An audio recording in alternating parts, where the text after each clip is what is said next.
나무따사 바가와토 아라하토 삼마 삼부따사 나무따사 바가와토 아라하토 삼마 삼부따사. 세상에 존귀하신 님,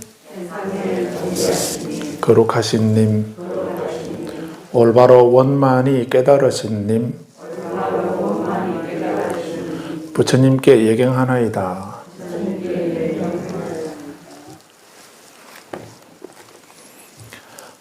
네, 합장 내리시고 편하게 앉아 계시면 됩니다.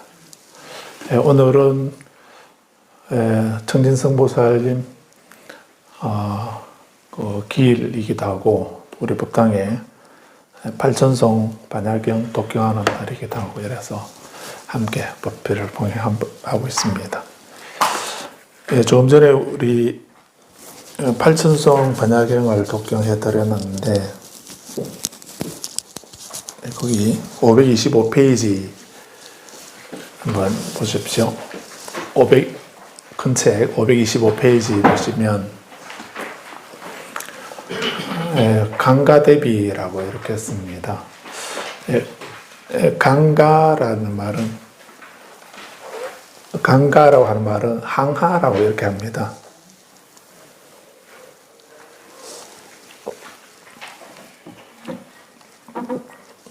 항하라고 합니다. 강가라고 하고요.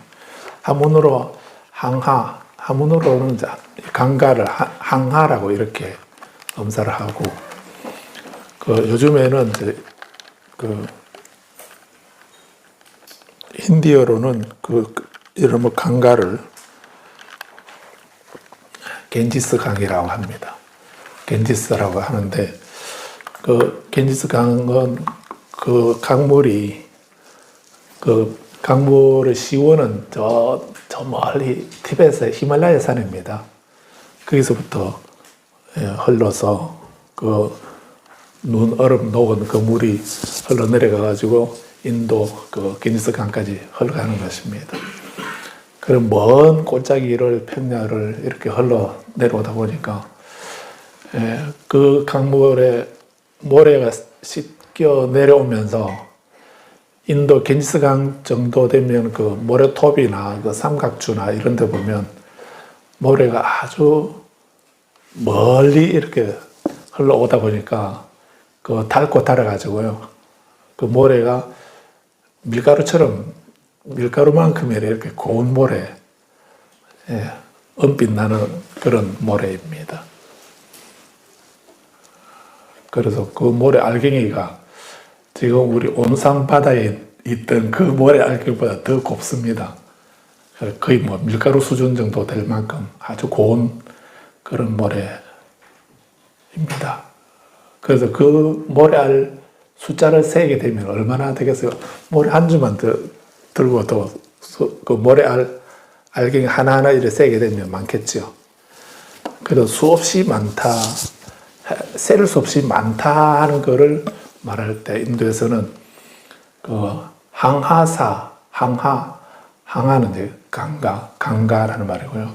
항하사, 모래사자입니다. 항하사 이래 하게 되면은 이제 겐지스 강가에 있는 모래를 말합니다. 그리고 항하사수 이래 하게 되면 겐지스 강가에 있는 모래알 숫자만큼 많다는 이런 의미가 되겠죠.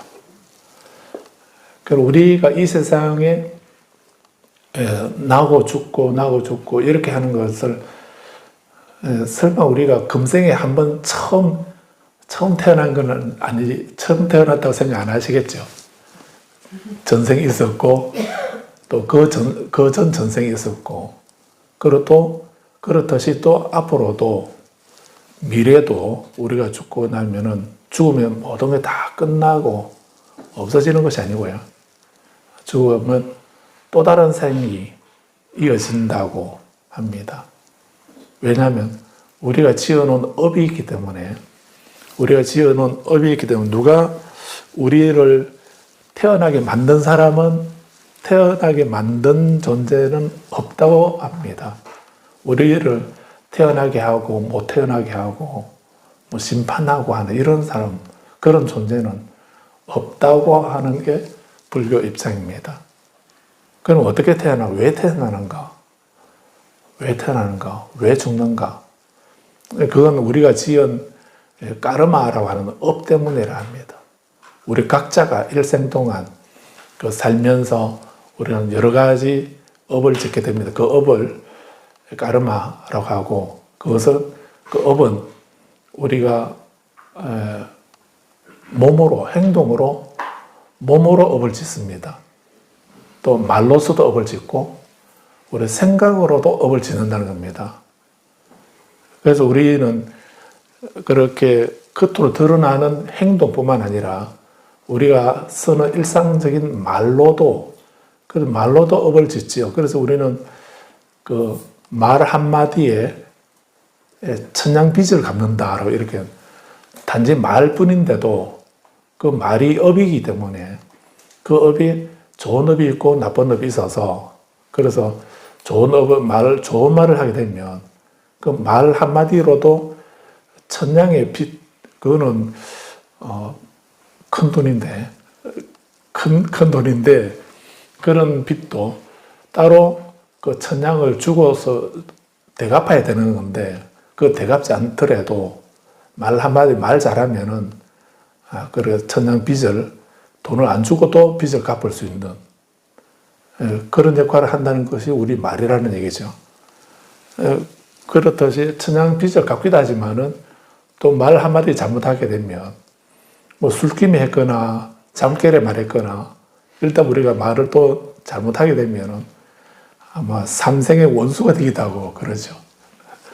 그만큼 우리들이 하는 말들도 중요하다는 것입니다.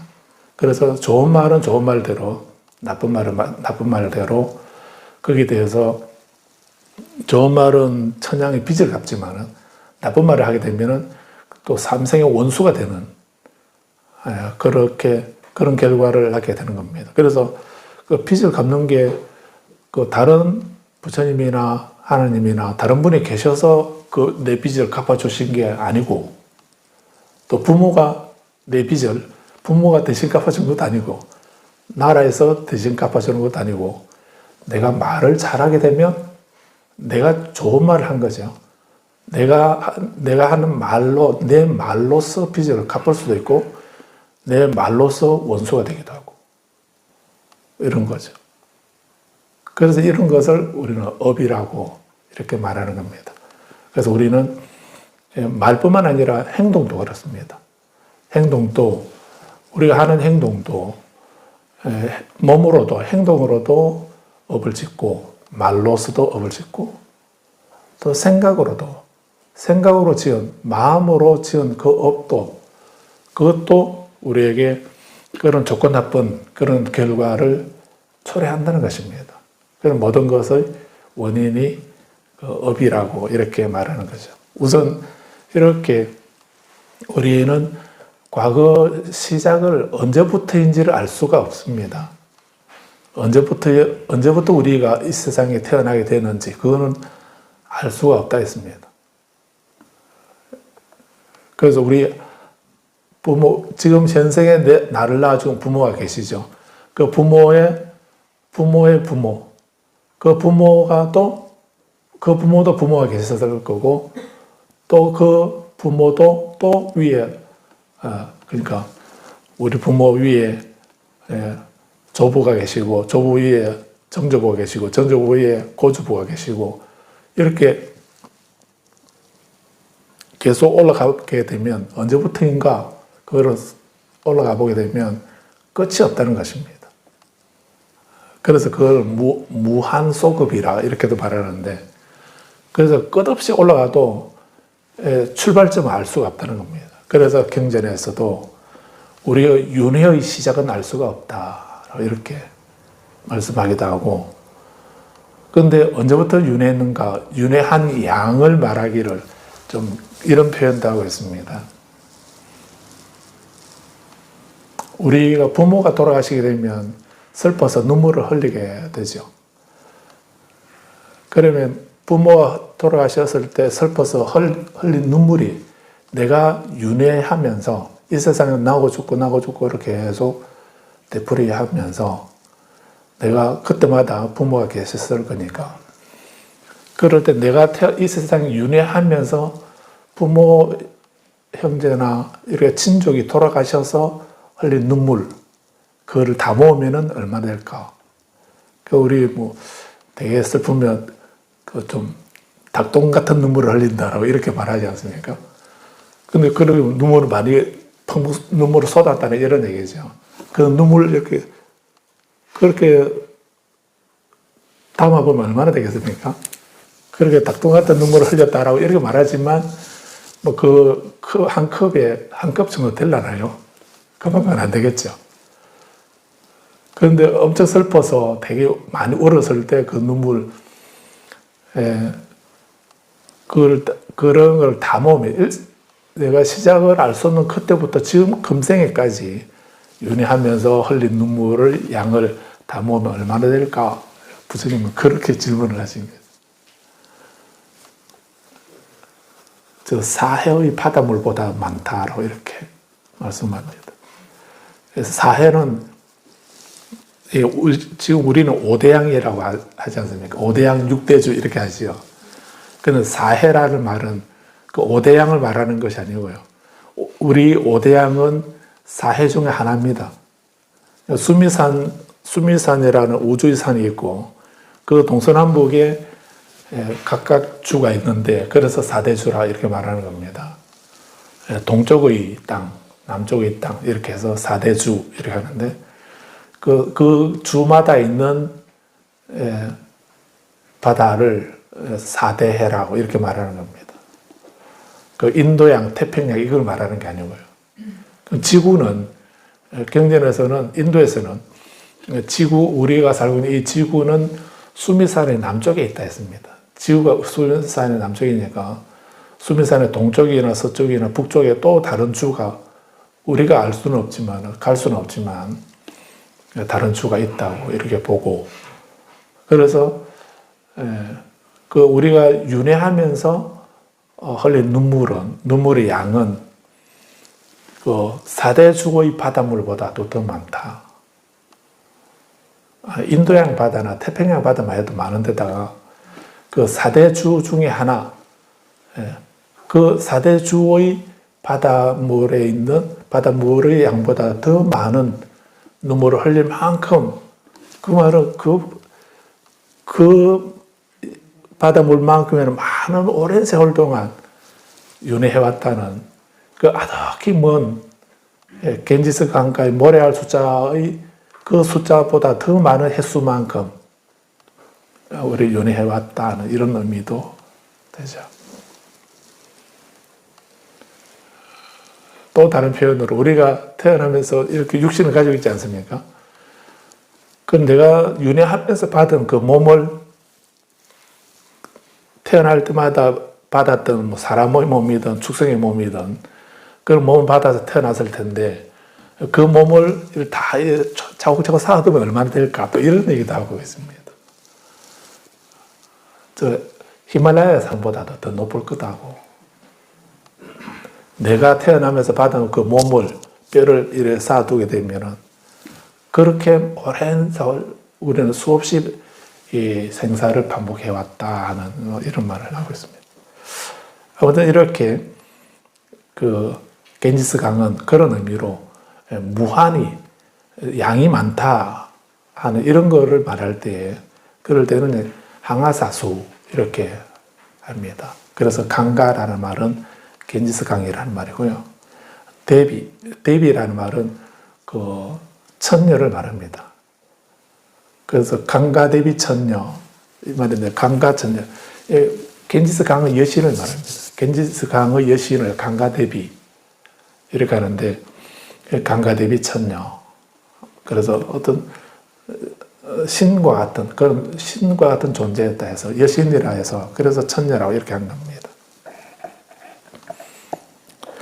525페이지 보시면은 그런 이제 강가 대비라고 하는 이 천녀가 이 어떤 여인이 부처님이 이 팔천송 반야경을 설하시는 자리에 있었는데 그녀는 자리에서 일어나서 상의로 한쪽 어깨를 덮고 오른 무릎을 땅에 대고 세존에 계신 곳을 향해 합장하고 다음까지 말씀드렸다 이렇게 하고 있습니다.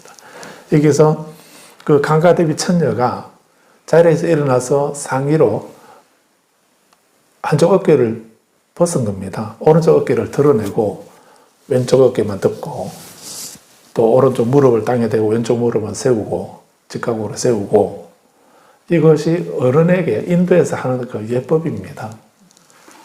그래서 지금 제가 이 가사를 입고 있는 이 모습대로 이렇게 원래는 가사를 양쪽 어깨를 다 덮어서 입게 되는데 근데 지금 한쪽 어깨를 드러내고 있죠.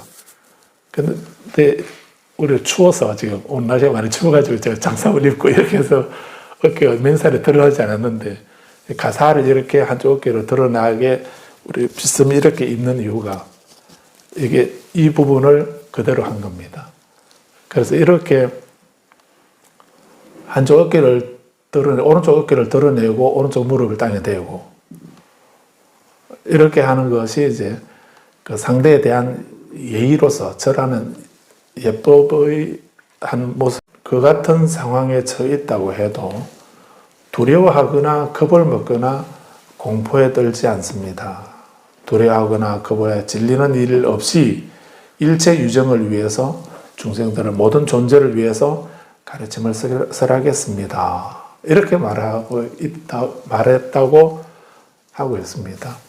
자, 여기서 이 강가대비라고 하는 이 천신이 이제 부처님이 팔천수 반야경을 설하시는 그 법회하는 자리에 있으면서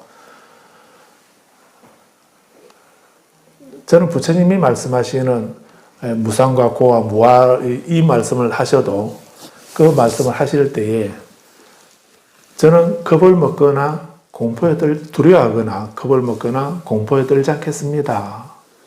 라고 이렇게 여신이 말한 것입니다. 그래서 왜 이렇게 우리 보통 사람 일반적으로 우리가 살아가면서 많은 사람들이 두려워하고 공포에 떨고 겁을 먹고 이렇게 하는 이유는 모르기 때문에 그렇습니다.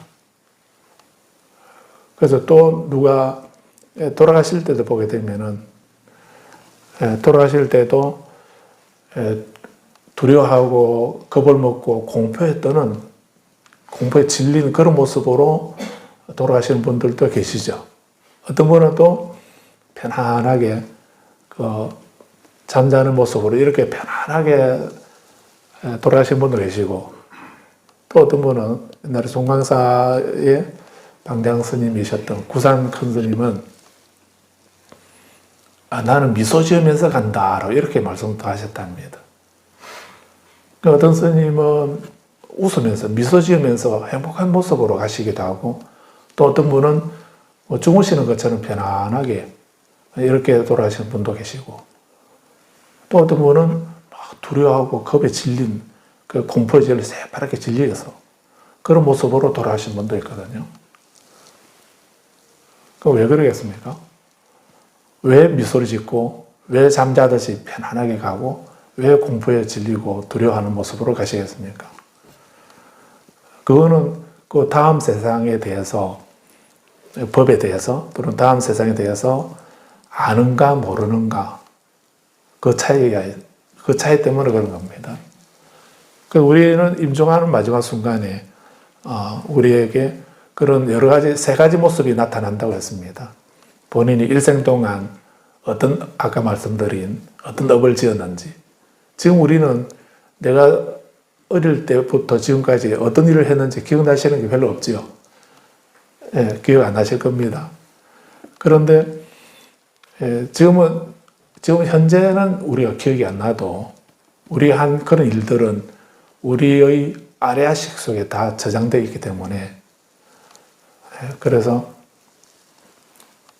임종 직전에 본인이 일생 동안 한 일들이 드라마 다큐멘터리 보는 것처럼 그렇게 지나간 업의 표상이 나타난다는 겁니다.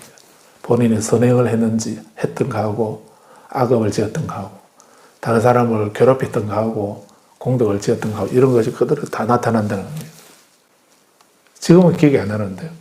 묘하게 마지막 순간에 그 업의 표상이 나타나고, 그 다음에 두 번째는 그 본인이 지은 업 때문에 그 무건 쪽이 어느 쪽이 더 많은가부터 먼저 그 과거를 봤기 때문에 어느 곳에 가게 될지, 어느 나라에 가게 될지, 그 다음 생에 태어나게 될 그 세상이 보인다는 겁니다.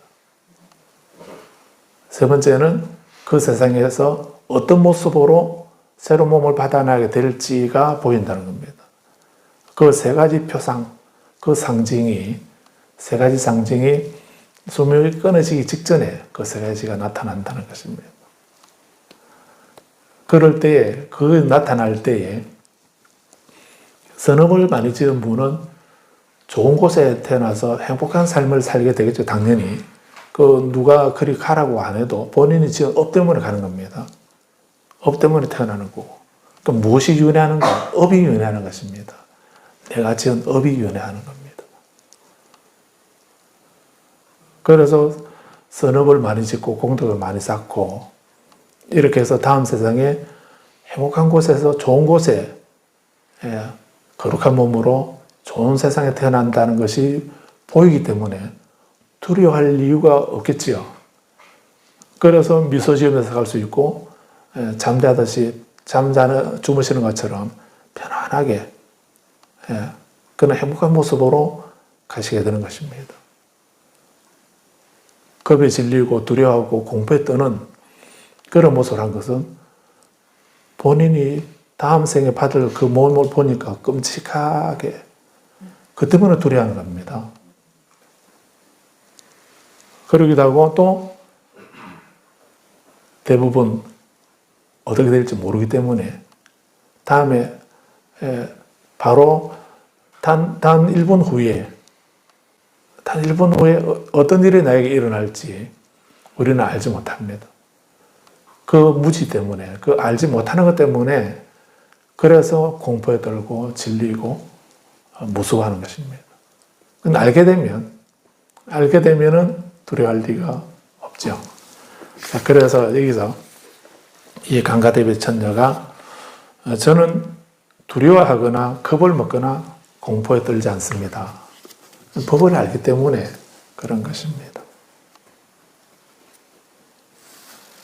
그래서 안한다라고 하는 이 제자가 부처님에게 이 강가대비는 어떤 복을 지었기 때문에 어떤 성근이 있고 공덕이 있어서 이렇게 겁을 먹거나 두려워하거나 공포에 떨지 않습니까? 어느 부처님에게서 그래서 이렇게 겁을 먹거나 두려워하지 않고 공포에 떨지 않는 이 강가대비는 앞으로 나중에 승부를 하게 될 것이다 라고 수기를 주는 부분이 있습니다. 그래서 이렇게 아나다 정로가 이 강가대비 천녀는 언제 이렇게 거룩한 마음을, 착한 마음을, 훌륭한 마음을 언제 내었습니까? 어느 부처님에게 언제부터 이런 마음을 내게 되었습니까? 라고 이렇게 여쭈니까 부처님은 아까 우리가 읽은 부분에서 디판카라 부처님, 연등 부처님에게서 그때 처음으로 이런 거룩한 마음을 내게 되었다라고 하는 말씀을 528페이지에서 말씀하고 있습니다. 사실 석가모니 부처님도 전생에 연등 부처님에게 꽃을 5송이를 올려드렸다라고 이렇게 하죠. 왜 5송이가 쓸까? 꽃을 5송이 올려드렸다는 이 말은 결국 우리들은 오온의 법을, 진리를 깨달았다는 이런 의미도 사실 되기도 하죠. 상징적인 의미가 있습니다. 지금 요즘 우리나라에서 만약 절에서 결혼식 하게 되면 절에서 결혼식 하기도 하거든, 전통적으로. 그래 하게 되면 신랑은 부처님에게 꽃을 5송이를 올립니다. 그리고 신부는 2송이를 올리거든요. 그 신부가 올리는 2송이, 그 신부는 강가대비라는 얘기입니다. 예, 그리고 다섯 송이 올리는 것은 석가모니 부처님이 옛날에 부처님에게 연등 부처님에게 꽃 다섯 송이를 올리고 그리고 이제 부처님에게 수기를 받으셨거든요. 그런데 그때 강가대비 그 선녀가 여기는 그 표현 안 하고 있는데 다른 경전을 보게 되면 그때 그 선해 선인이 꽃을 구하니까 그 나라에서 꽃을 다 사가버려 가지고 꽃을 구할 수가 없었다고 그럽니다. 그런데 이번에는 그 영혼보살님이 이렇게 귀한 꽃을 부처님께 공에 올리고 이렇게 해주셨는데 그런데 그런데 이 선인이 이제 자기도 부처님에게 꼭 공에 올리고 싶어서 꽃을 찾으니까 꽃이 없는 겁니다. 그 누구에게 들으니까 어떤 그 선녀가 꽃을 가지고 있다는 얘기를 듣고 가니까 그 사람이 꽃을 안 팔려고 그러는 겁니다. 그래서 당신 원하는 대로 내가 돈을 다 줄 테니까 팔아라고 이렇게 하니까 그 안 팔려량으로 되게 비싸게 불렀는데 그래도 그 돈을 아깝다 생각 안 하고 그러면 다섯 송이 주시오 이렇게 해서 다섯 송이를 구했다는 겁니다. 그래서 그 선녀가 어디에서 쓰려고 그렇게 귀하게 그렇게 많은 돈을 내고 꽃을 삽니까? 이러니까 부처님에게 연등 부처님에게 꽃공양 올리려고 내가 이 다섯 송이를 산다고 이렇게 하는 겁니다. 그러니까 이제 그 선녀가 그러면은 내가 꽃을 파는데 나도 그 조건이 있다고 내 소원을 들어주면 이 다섯 송이를 팔고 내 조건을 들어주지 않으면 꽃을 안 팔겠다고 이렇게 얘기를 하니까 어떤 조건이냐 내가 꽃을 파는 대신 내 꽃을 당신이 팔 테니까 다음 생에 당신이 내 남편이 되어달라고 이렇게 한 겁니다. 그러니까 이 선인은 그에 대해 전혀 관심이 없는데 그런데 오직 수행을 하려 진리를 깨달으려는 이 생각만 하고 있는데 이 사람이 다음 생에 자기 남편이 되어달라고 그러니까 이거 자기가 꽃 공양 올리는 거하고 전혀 맞지 않지 않습니까? 그래서 근데 그 소원을 안 들어주면은 약속을 안 해주면 꽃을 안 팔겠다고 그러니까 그러면 그 꽃을 살 생각으로 어쨌든 꽃을 사야 되겠다 싶어서 그러면 다음 생에 남편 돼주겠다고 근데 나도 조건이 있다라고 이렇게 얘기를 합니다. 그래서 뭐냐 하니까 내가 다음 생에 인연이 돼서 당신 남편이 돼주겠는데 또 내가 남편이 되었다 하더라도 내가 하려고 하는 일에 절대 방해하지 않겠다고 그 약속을 하라고 그렇게 하면은 내가 남편이 돼주겠다고 이렇게 했답니다. 그래서 일단 뭐 남편만 돼준다면 뭐 나 방해하지 않겠다고 이렇게 약속을 했답니다. 그래서 이제 꽃 다섯 송이를 팔고 그래서 이제 두 송이를 나도 부처님께 꼭 공양 올리겠다고 자기는 두 송이를 우리 약속이 이루어지기를 바라는 그 보증으로 두 송이를 부처님께 공양 올리겠다 이렇게 했다고 합니다. 그래서 이제 석가모니 부처님이 왕자로 태어나셨을 때 야수라 공주는 바로 전생의 이 강가대비였고요. 그리고 이제 시다르타는 그때 선의 선인이 다섯 송이 올리는 그 선인이 시다르타 왕자가 되었다는 겁니다. 그래서 에스타라 공주를 만나서 결혼을 했는데 출가를 해도 전생의 약속 때문에 못 막았다는 거예요. 그래서 우리도 우리 절에서 이제 그 결혼식 할 때 그렇게 하는 이유가 신랑은 다섯 송이 또 신부는 두 송이를 꽃을 공에 올리고 이렇게 하고 있습니다. 그런데 아무튼 이렇게 그때 여기서는 그 얘기는 없고 다섯 송이를 부처님께 공에 올렸더니 연등 부처님이 석가모니 부처님이 될 거다라고 수기를 주셨다라고 하는데 그때 이 강가대비 처녀가 그 모습을 보고서는 이 선남자는 무상정등각이라는 수기를 받고 있구나. 그와 마찬가지로 나 역시 무상정등각에 이르려고 나도 수기를 받으면 참 좋겠는데 라고 하는 이런 마음을 처음 내었다라고 이렇게 얘기를 하고 있습니다. 그래서 내가 업을 지어서 그 과보를 내가 받는 것입니다.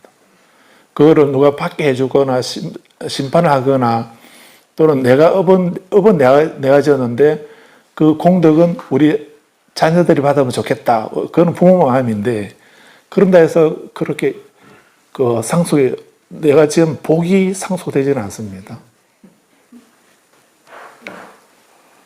그리고 또 우리는 또 요즘에는 그 자녀를 안 낳으려고 하는 이런 분들이 많다고 그러는데 왜 안 낳으려고 그러냐니까 키울 자신이 없다고 어떻게 저 사교육비도 많이 들어가고 이렇게 하는데 내가 그걸 어떻게 다 하겠나 나 자신 없어서 그래서 그래서 안 낳겠다고 이렇게 하는 분들이 많다고 그러는데 그거는 좁은 생각입니다.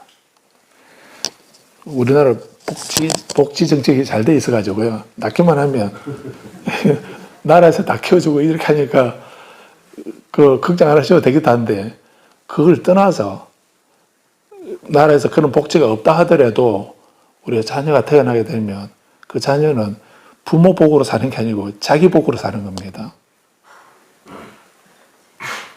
자녀가 잘 되고 못 되고 하는 건 그거 부모 탓이 아니고요. 본인 탓입니다. 그런 부모를 누가 선택합니까? 우리가 기회를 오라 해서 태어나는 게 아니고요. 그 자녀가 나를 선택한 겁니다. 누가 다른 분이 보내주고 점지해주고 삼신 할머니가 점지해주고 그런 거 없습니다. 그럼 그 인연이 나를 우리 부모를 둘을 선택하는 겁니다. 그래서 자기 복으로 태어나는 거거든요. 자기 복으로 살아가고요. 그러니까 그거 걱정 안 하셔도 됩니다. 그리고 흥부집에 그렇게 아이가 많아도 전혀 걱정 안 해도 되거든요. 예. 그런 것처럼 그건 다 자기 복으로 태어나게 돼 있습니다. 자기 복으로 살게 돼 있고. 그래서 우리는 나를 태어나게 해준 것만 해도 오늘 큰 은혜를 베풀어 주신 거죠. 그렇기 때문에 우리가 제사를 모시고 제를 지내고 이렇게 하는 것도 나를 태어나게 해주셔서 감사합니다 하는 그런 감사의 기도로 이렇게 제사를 지내고 하는 거지. 너희를 제사 지내게 되면은 좀 덕을 볼란가, 조상 덕을 볼란가, 그런 거 절대 없습니다. 그런 걱정하지 마십시오. 그리고 또 지금 뭐 두 분이 이제 오늘이 모친? 그리고 일주일 후에 5일 뒤에 아버님이죠. 그래서 두 분 따로 안 하셔도 됩니다.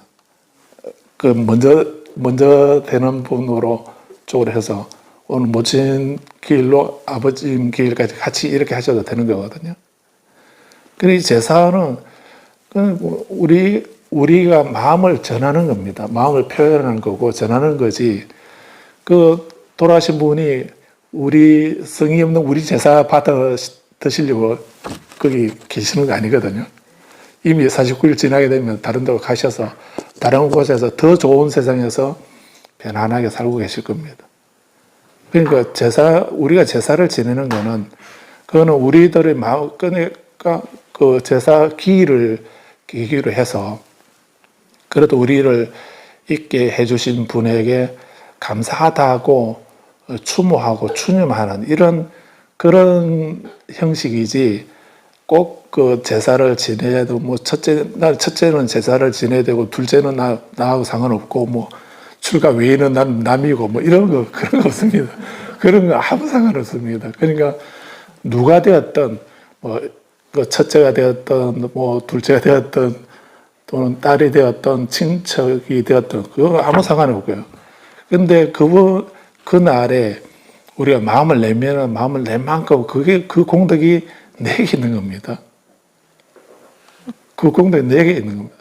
사실은 그 영원보살님은 보살님이라 해야 되나? 영원보살님은 고사님이 교회 다니시거든요. 그러신데도 이번에 또 기일이 되니까 부처님에게 고사님이 그 일주기이고 하니까 부처님에게 꼭 공양 올리고 싶다고 이렇게 그런 마음 내시는 게요. 그건 그렇게 하셨다고 부처님에게 꽃공양 올렸다고 하나님이 질투하실란가? 그러지는 않겠지요. 그렇게 속 좁은 하나님 아닐 겁니다. 그런데 그런 종교와 상관없이 그래도 부모님 기일이고 하니까 그 추모하는 마음으로 그렇게 고마웠다 이런 생각에서 꽃방송에 정성껏 이렇게 꽃방송 올리게 되면 그 복이 누구에게 가겠습니까? 꽃은 큰 따님이 올렸는데 그 공양 올린 공덕은 큰 아들에게로 가겠습니까? 그건 아니겠지요. 그건 아닙니다. 그런 계산기는 없습니다. 꽃공양 올리면 공양 올린 그 사람 공덕입니다. 첫째가 되었던 둘째가 되었던 그 마음 내는 그 사람의 공덕이거든요. 덕이 있다면. 그렇기 때문에 제사에 너무 부담 가지 마시고요. 근데 그날 우리가 우리가 할 수 있는 만큼 정성을 다해서 그 가족끼리 그래도 다 흩어져 살면서 그날 하루 이제 서로 가족이 만나가지고 서로 얘기를 하고 또 부모의 어떤 덕을 생각하면서 그렇게 마음 나누는 이런 것이 중요한 거지. 그 누가 많이 하고 적게 하고 뭐 하는 그런 거 생각하지 마십시오.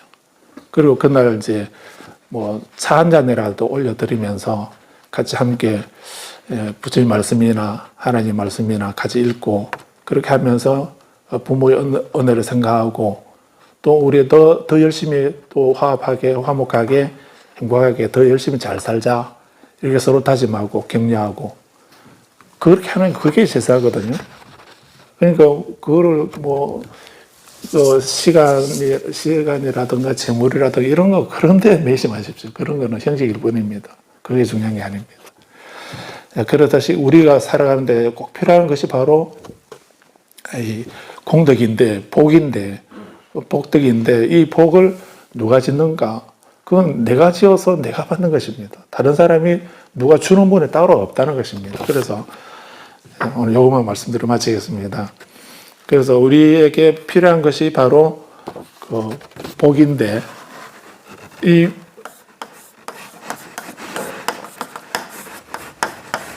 복이 늘어나게 만드는 방법이 5가지가 있다라고 이렇게 말합니다. 복이 늘어나게 하는 그 방법. 첫째는 믿음이라 했습니다.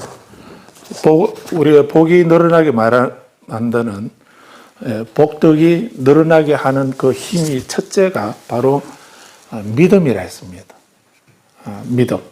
믿음이라고 하는 것은 신앙한다 하는 이런 의미도 있지만 불교에서 믿음이라고 하는 말은 신심이라고 이렇게 말하는데 신심이라고 하는 것은 나는 단지 믿습니다라고 하는 그런 믿음만이 아니고 불교에서 믿음이라고 하는 말은 바른 이해를 통한 흔들림이 없는 확신을 말합니다. 그런 확신을 믿음이라고 이렇게 말합니다. 그래서 어떤 올바른 이해를 통한 흔들림이 없는 확신을 믿음이라 말하는데 그래서 이 믿음이라는 것이 수행의 공덕의 가장 근원이 되고 복을 늘어나게 만드는 첫 번째가 바로 이 믿음이라고 이렇게 말하는데 그러면 이 믿음이라는 것은 뭐 부처님을 믿는다, 하나님을 믿는다 하는 이런 믿음만을 말하는 것이 아니고 이 믿음은 바로 내가 선행을 하면 내가 좋은 일을 하게 되면 내게 행복이 있게 된다. 내가 나쁜 업을 지으면 내게 불행이 있게 된다 하는 것에 대해서 확신을 갖는 것입니다. 그래서 내가 착한 일을 해도 내게 복이 되겠나? 이런 의심을 갖는 그런 흔들리는 마음이 아니고 내가 좋은 말을 하고 좋은 행동을 하고 좋은 생각을 하게 되면 내게 행복한 결과가 반드시 있게 된다라고 하는 확신을 가지고 그리고 그런 확신을 가지고 좋은 말을 하고 좋은 행동을 하고 내가 손해본다는 내가 나만 손해다 나만 바보다 이런 생각 안 하고 내가 선업을 지으면 반드시 내게 좋은 결과가 있게 된다. 내가 부지런히 노력하게 되면 내가 반드시 그 큰 이익을 얻게 된다 하는 그런 흔들림 없는 확신을 갖는 거. 신념을 갖는가. 그걸 불교에서는 믿음이라 이렇게 말하는 겁니다. 그냥 단지 부처님을 믿는다.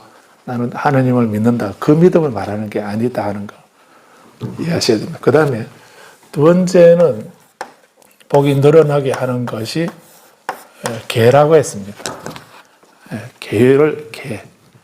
계는 좋은 행동이나 좋은 생활 태도, 습관을 말하는 겁니다. 이 계는 해서는 안 되는 부분도 있고 해야 되는 부분도 있습니다. 무엇을 하라고 하는 계도 있고 하지 말라고 하는 계도 있습니다. 아무튼 이 계라고 하는 것의 기본 의미는 좋은 행동이나 좋은 습관, 태도를 말하는 겁니다. 나는 사람다운 사람답게 말을 하고, 그래서 다른 사람을 해치지 않는, 다른 사람을 괴롭히지 않는, 다른 사람에게 해가 되지 않는 말을 하고, 행동을 하고, 생각을 하는 그런 좋은 모습, 좋은 태도, 그것을 불교에서는 계라고 하는 겁니다. 구체적으로는 살아있는 생명 함부로 죽이지 않는 것, 이것도 계고, 주지 않는 것을 빼앗지 않는 것도 계고요. 또 거짓말을 하지 않는 것도 계고, 또 서로 신의를 지키고 바르게 사는 것도 계고, 나를 어리석게 만드는, 나를 미혹하게 만드는, 내 판단을 흐리게 만드는 그런 술을 마시지 않는 것도 계 중에 하나입니다. 그래서 계라고 하는 것은 이렇게 바른 생각을 가지고 올바른 아름다운 행동을 하고 생활을 하는 습관을 가지는 그런 것을 계라고 하는 겁니다. 그래서 이것을 윤리, 도덕이라고 이렇게도 말할 수 있습니다. 그러니까 바른, 올바른 윤리, 도덕, 계를 지키는 것. 세 번째는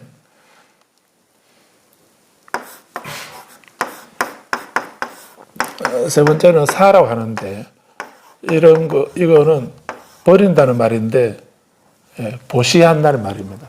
베풀고 나누는 것입니다. 내 것만 챙기고 이렇게 하는 것이 아니라 내 힘 닿는 대로 베풀고 나누고 배려하는 것, 이런 것을 버릴 사자인데 베풀고 나누는 겁니다. 보시하는 것입니다. 뭘로 보시합니까? 물질로 나눌 수가 있죠. 물질로서 나눌 수도 있고요. 그 다음에 마음으로도, 부처님 법으로도 진리를 나눌 수도 있습니다. 올바른 진리나 가르침으로 이렇게 나눌 수도 있고요. 세 번째는 마음으로, 그러니까 다른 사람을 편안하게, 안락하게, 행복하게 지켜주고 보호해주고 도와주는, 위로해주는 이런 것들도 보십니다. 그런 것을 전문적으로 무외시라 이렇게 합니다. 몸이 아픈 사람이 있으면은, 근데 몸이 아프게 되면은, 아파 보셔서 아시겠지만, 몸과 마음이 다 약해지지 않습니까? 그럴 때 불안하게 되고, 걱정이 많게 되고, 이렇게 하는데, 그럴 때 우리가, 위로하면서, 이겨낼 수 있다, 견뎌낼 수 있다, 나아질 거다, 좋아질 거다, 라고, 걱정하지 않도록, 두려워하지 않도록 위로해주고, 이렇게 위로해주고, 보살펴주는 것, 이런 것을 무예시라고 이렇게 말하는 겁니다. 그러니까 보시는 베푸는 것이 꼭 내 주머니에 뭔가 가진 게 있어야 베푼다 이렇게 생각하지 마시고, 그리고 물질로서도 베풀 수 있고, 진리로서 부처님 가르친 법으로서도 베풀 수 있고, 마음으로도 베풀 수 있다는 거예요. 그래서 이렇게 베푸는 거는 내 것만 챙기는, 내 욕심만 챙기는 것이 아니고 상대에게 베풀고 나누고, 아나바다라 하나요. 이렇게 아끼고 나누고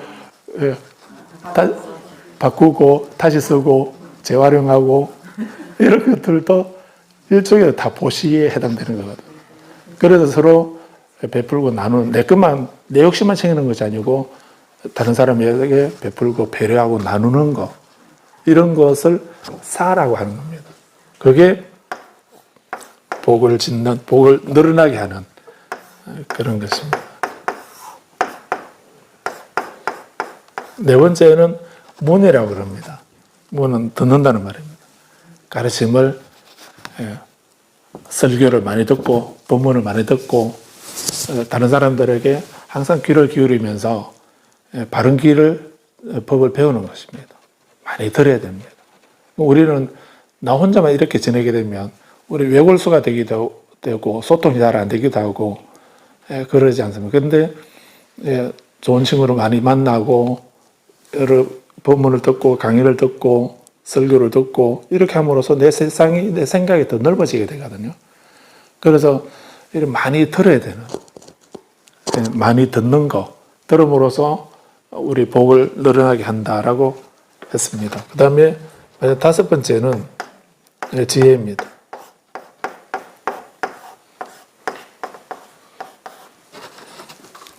지혜. 이렇게 믿음하고 계율, 보시와 많이 듣는 거, 그리고 지혜로운 거. 이 다섯 가지가 우리에게 복이 늘어나게 만드는 그런 특성이다라고 이렇게 하고 있습니다. 그래서 강가대비가 나는 무서워하지 않고 두려워하지 않고 겁내지 않습니다 라고 하는 거는 이런 신념을 가지고 있기 때문에 그래서 부처님 말씀을 듣고서 내가 바른 확신을 가지고 계를 지키고 그리고 보시를 하고 많이 법문을 듣고 지혜를 닦는 이런 특성을 가지고 있게 되면 나에게는 좋은 일만 있게 되고 나쁜 일은 줄어지고 없어지고 나는 좋은 일이 있고 행복하게 되고 하는 이런 이익이 있을 거라는 이런 확신이 있기 때문에 그래서 본인이 그렇게 이런 신념을 가지고서 생활하고 있기 때문에 세상이 아무리 힘들고 어렵다 하더라도 그에 대해서 두려워하거나 겁내거나 무서워하지 않는다라고 하는 그런 삶을 살게 되니까 부처님은 이 강가대비에게 앞으로 미래의 부처가 될 것이다 라고 수기를 주시고 있는 부분을 아까 우리가 읽어봤습니다. 오늘 이렇게 우리가 제사를 지내는 것은 단지 그냥 제사 지낸다는 걸로만 생각하지 마시고 이런 거를 계기로 그래서 우리가 또 부모님을 계기로 부모님께 감사한 그런 인사도 드리면서 또 나에게 주어진 이런 삶을 우리 건강하고 행복하게 그런 삶을 살 수 있도록 살도록 해야 되겠다라고 또 다짐하는 그런 계기가 되도록 하시기 바랍니다. 여기 마치겠습니다.